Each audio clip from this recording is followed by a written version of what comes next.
our paths ever be like the winds on the sea. Oh, walking alone. What is it for? Singing alone, alone. What is it for? Singing alone, singing alone. Must our songs ever be like the winds on the sea? Oh, singing alone.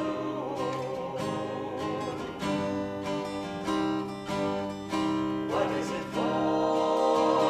Laughing alone, alone. What is it for? Laughing alone, laughing alone. Must our joys ever be like the winds on the sea?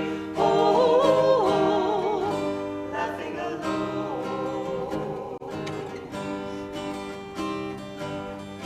What is it for?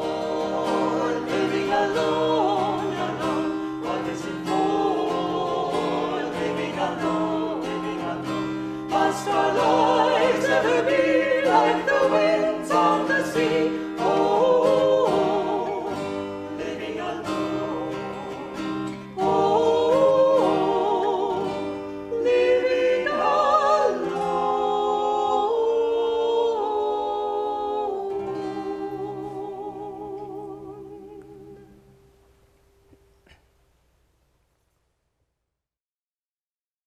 I would like to welcome you all to Sunday service, whether you're here in person or online.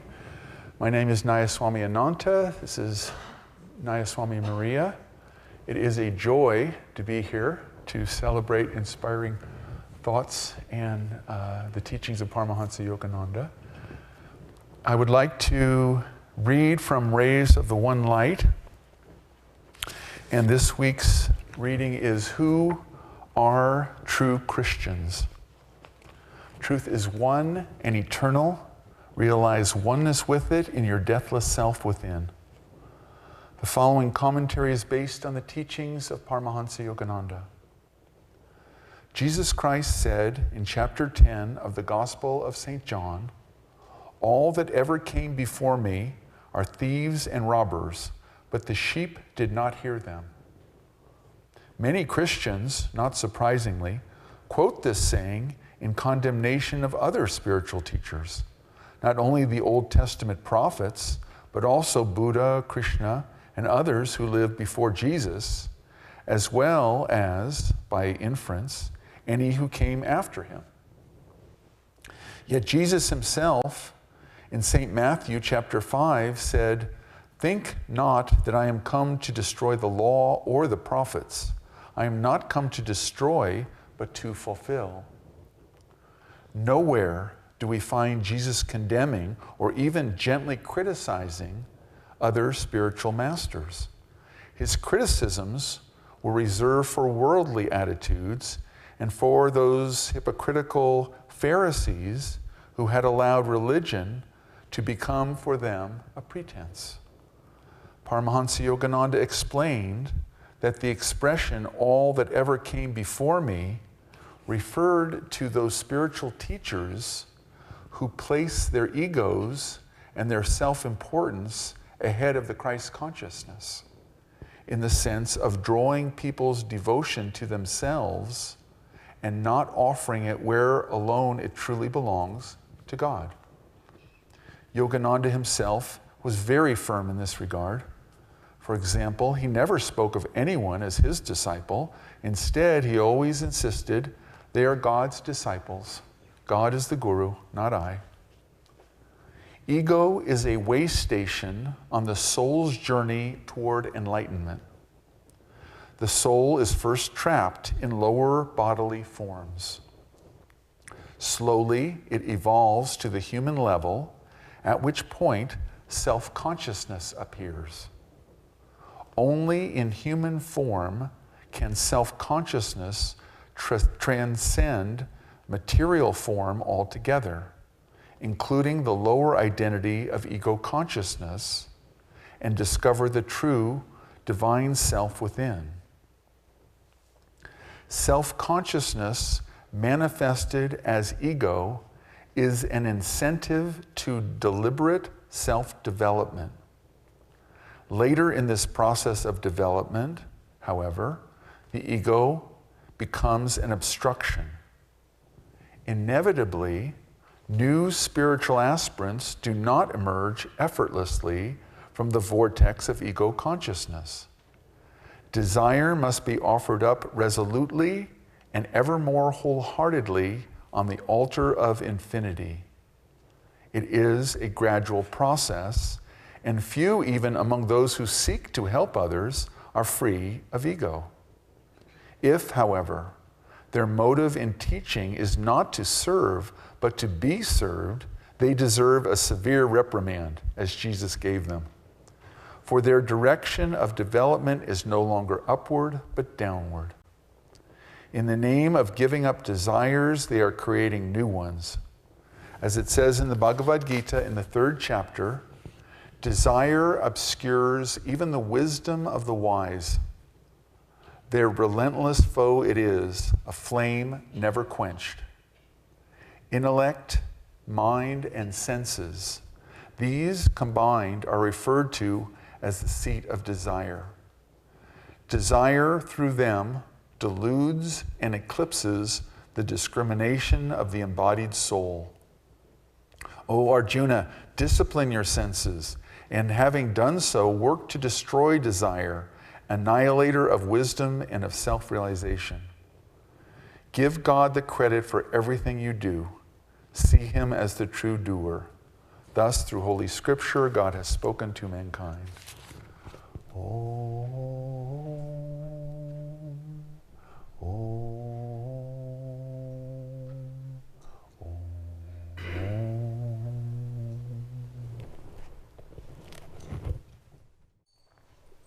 Hello, everyone. I'd like to begin with a reading from Yogananda's Whispers from Eternity, and these are prayer demands that he has written. And this one is Demand for Fervor in Divine Love. Teach me, O Spirit, to love thee as wholeheartedly as the miser loves money.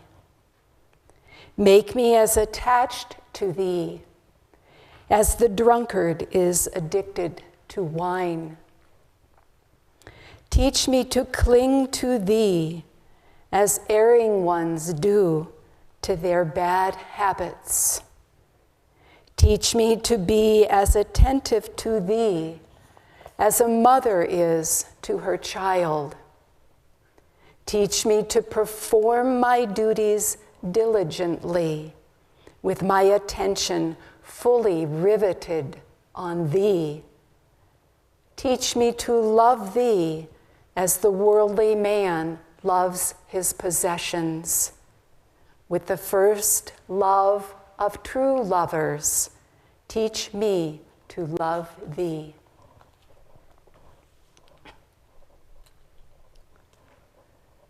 So again, welcome to everybody here in person and viewing online.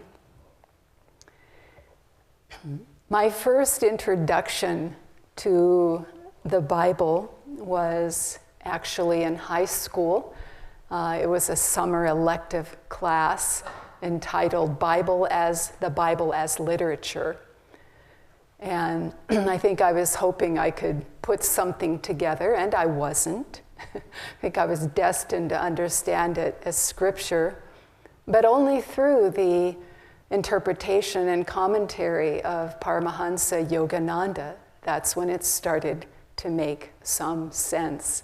And it's a very curious thing because Yogananda said in his own life he couldn't understand the Bible at all until his guru, Swami Sri Yukteswar, shared with him its deeper meaning.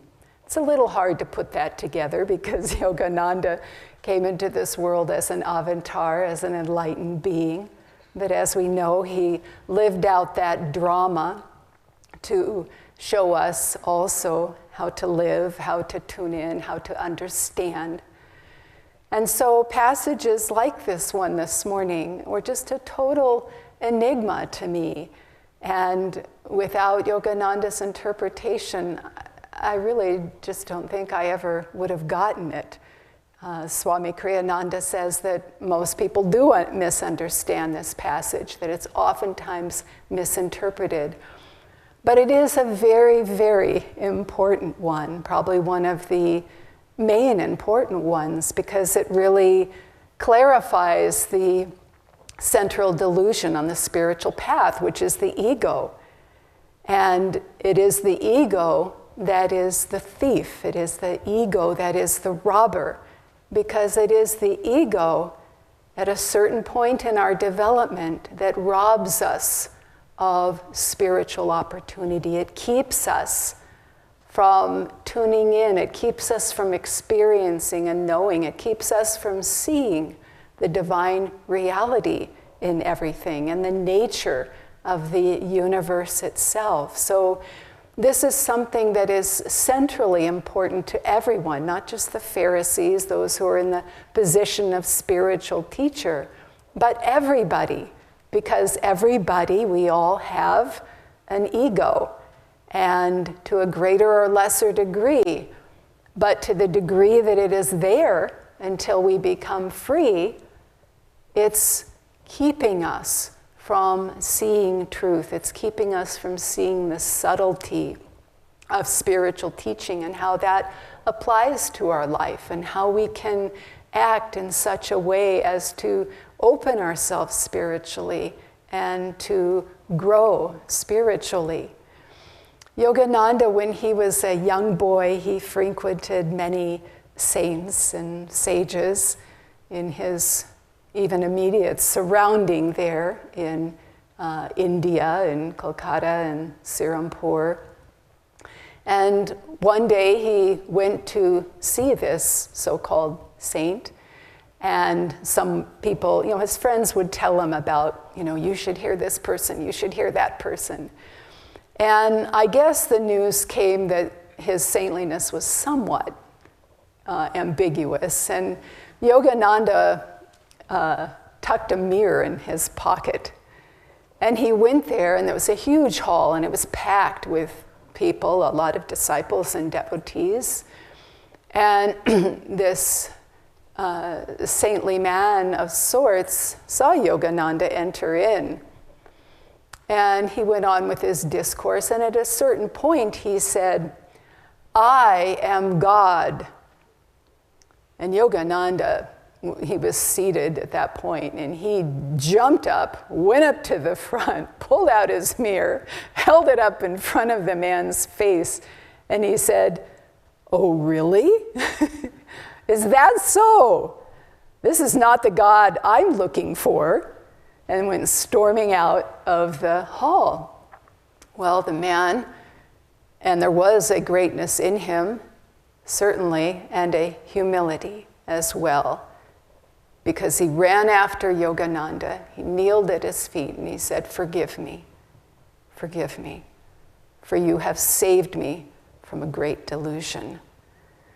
And he was receptive. He could see in Yogananda's presence and in the vibration of Yogananda's consciousness, and he was then Mukunda, the young boy Mukunda.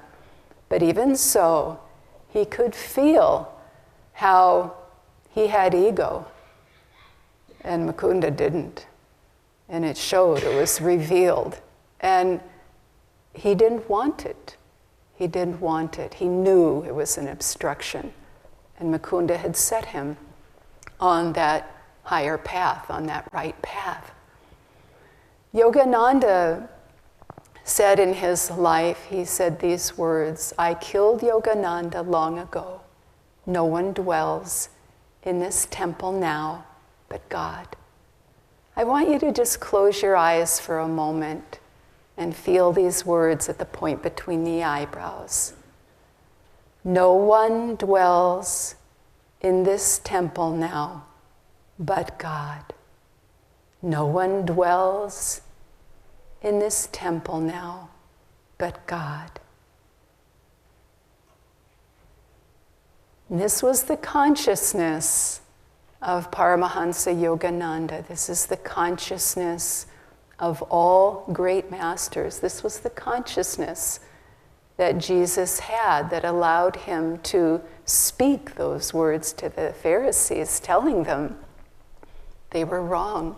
They were being little, small-minded, that they could not realize the truth unless they relinquished the ego and egoic desire. And so how do we get to that place where the ego no longer dwells in this temple but has been transcended and then in pure perception of the truth? One of the ways in which Yogananda lived was in the consciousness of God as the doer. He never did anything.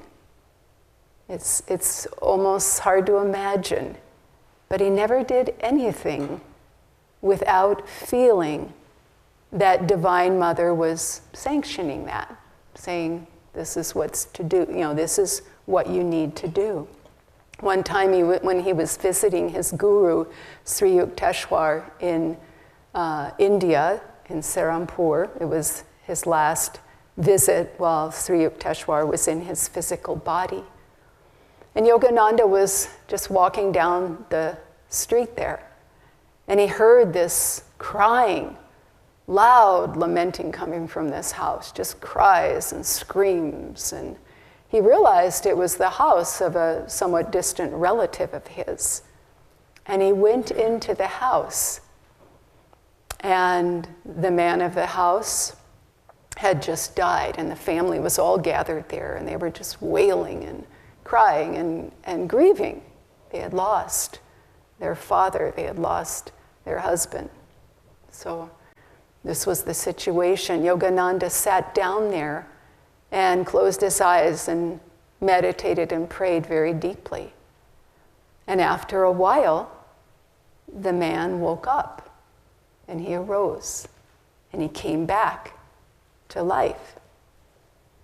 And sometime later, when Yogananda had returned to America, his disciple, Dr. Lewis, said to him, "Did you heal that man, Master, because he was a relative of your family, or did you heal him because God told you to?"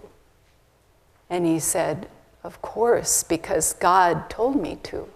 If I hadn't felt that God wanted me to do this, I wouldn't have come into the house." And that's the way it was with everything for him. It was simply a matter of what Divine Mother wanted him to do, and he was Divine Mother's instrument. There was no sense of ego or personal wish or personal desire. Now, it may be difficult or challenging for us to get that clear sanction in everything that we do at this point. But let's try to get that vibration of consciousness that is Yogananda's, that is the consciousness of the great ones. Let's try to bring the highest vibration that we can into what we do. And in that way, we're more conscious of that God is the doer, that God is flowing through us, and less conscious that it is something that we want to complete, we need to complete, it has to happen, I'm right, it's my point of view and it's right, this kind of thing. Because this is where personal desire, egoic desire gets us. It's driven by I. It's not driven by what God wants, what Divine Mother wants. And Divine Mother has a plan. And when we've experienced that, we know that even though it's sometimes not easy, it's a lot more fun in the sense that we feel that divine connection. It's a lot more, there is that kernel of bliss because we feel that divine connection. So God is the doer. And to the extent that we can be a part of that we can allow that consciousness to flow through us, we are working to transcend desire. In the Gita, it says, control the senses.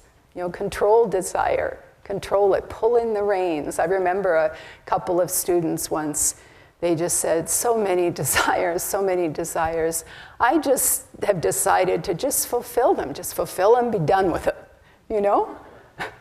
I can see where that would go, but the problem is that they're infinite. One just breeds another. We think there's just, A, B, and C, but no. If we're thinking that way, we're quite mistaken. You fulfill one and there's another, and you fulfill that and there's another, and you fulfill that and there's another, and it just goes on and on and on and on. Yogananda decided to just have fun with it. When he was a young boy, I can't remember what the vegetable was, but he hated it, absolutely hated it. And he saw that in himself. He saw it, likes and dislikes, desire, preferences. And he just decided to heck with it. I'm just going to eat the darn thing. And he just ate it, and he ate it frequently, and he ate it a lot until he liked it. He liked it, he enjoyed it. And that's how he got through that. But it's simple enough. It's something we can do. It's something we can all do. You look at the scope of desires that we might have or think or, entertain in our lives, and it can be daunting. It can be daunting. Not the obvious ones per se. Maybe we've relinquished a lot of those. Certainly we have, to be on the spiritual path. But it gets subtler and subtler and subtler, as long as there's some semblance of ego there. And so when we see it, then go after it. Cease in the sense of ceasing to identify with it. Transcend it. Either learn to enjoy it or just let it go. Let it go. Swami Kriyananda, in his book Sadhu Beware, he gives us a very practical technique for working with desire. And he says, become an ego detective. I don't know if many people would sign up for that job description, but it's a really good one for a devotee, because that's what we're here to do. If there's anything left of the ego, whatever is there of the ego, we're here to, single it out and get past it. Let it go once and for all. To be an ego detective. And he says the way to do it, and again, we can either decide that desires are daunting, too many to overcome, save it for later, or we can just go after it. Go after it when you see that in yourself. And he gives us a very practical technique. He says, when you feel the ego paramount, in your consciousness, really to the fore, you're going to feel tension here at the medulla oblongata here at the base of the skull, this little indentation at the back, at the top of the neck. That's where the medulla is. It's a component of the astral image form of the body. And at that point, tension gathers when we're centered in the ego. It's the negative pole of the Ajna chakra. Spiritual eye is here at this point. The medulla, its polar opposite, seat of the ego. So that's simple enough, isn't it? If we're observant, if we're willing to take note, if we're aware enough to notice the tension there. And then he says, when you experience that tension, inwardly try to relax, take a few deep breaths, inwardly dissolve that energy, relax it, and let that energy flow upward to the spiritual eye. So that we can do, right? That's not too complicated. When we feel that tension, when we feel that energy, because we do want to get where we're going. We want to get to the Christ consciousness. We want to get to that consciousness where nothing is obstructing. Nothing is in the way in the temple. All the chairs are gone, a wide open space. It's just God there. It's just God. And the last element that I wanted to just talk about a little bit, because it's how I'm able to work with desire and ego best. It may not be everyone's, but I would guess it's a major component. And that is in Jesus' reminder of the commandment, love the Lord thy God with all thy heart, mind, soul, and strength. And so the more we can channel energy devotionally in our lives, which is to say being conscious of God, being conscious of the Guru, being conscious and aware of our love for the Guru, the more that we can do that, what we find and experience is that the hold of desire, the hold of the ego weakens. It just can't stand up against that force, against that vibration. A online student shared with me recently, and she said, I just never could get my energy, my head around how to love God. I just couldn't, I didn't get it. You know, God was up there, out there, and here I am, and how do you love God? How do you do this? She said, I could understand love your neighbor to a certain degree, to a certain degree, and I could put some energy into that, but I couldn't understand love your neighbor being the second, you know. But I couldn't understand how to love God. And she said, until I came to these teachings, these techniques of meditation. She said, now I get it. Now I can do it. And so here we've been given these sacred techniques of meditation. It's our way to be with God. It's our way to love God. And the more that we can channel all our strength, all of our energy, everything that we have, all of our thoughts, all of our heart in that direction, we decrease the power of other desires. It's, as it says in the Bhagavad Gita, it's like stale cheese compared to divine nectar. It simply doesn't interest us anymore. I remember a friend of mine many, many years ago, and he was became a disciple of another path. Ramana Maharshi is his guru. And he lived a very worldly life. His work put him in a very worldly setting with very famous people who were concerned very much about their fame and their image and their self-importance. But this was his, you know, it's what life gave him. And he was very good at his part in that. He wrote script and whatnot in Hollywood, quite a scene. And he always mixed very freely and was fine in that setting. Many friends, associations, he'd spend time with them, and you know, a lot of partying, a lot of hoopla, a lot of, doesn't even need to be said. But he was very much in the thick of it. And he started meditating, he started with spiritual practice. And it changed him. It changed him. And his friends couldn't figure it out. And most of them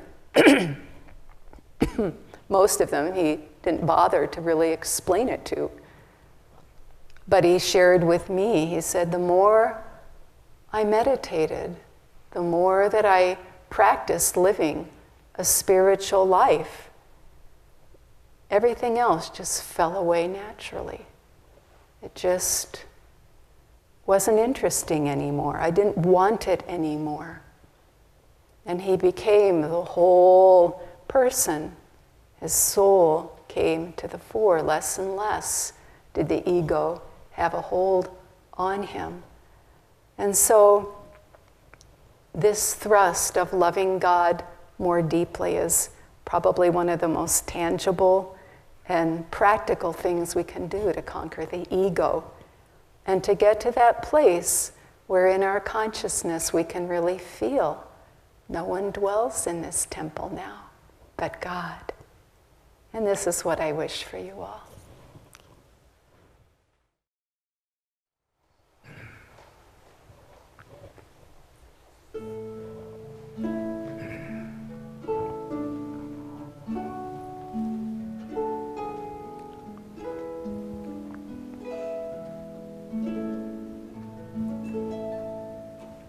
Blessed are the poor in spirit, for theirs is the kingdom of heaven.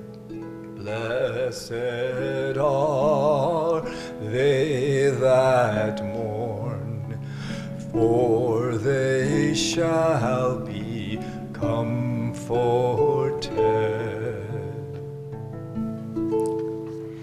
Blessed are the meek, for they shall inherit the earth. Blessed who thirst for righteousness, for they shall be satisfied. Blessed are the merciful, for they shall obtain mercy. Blessed are the pure in heart, for they shall see God. Blessed are the peacemakers, they shall be called the children of God. Blessed those reviled for righteousness' sake, for theirs is the kingdom of heaven.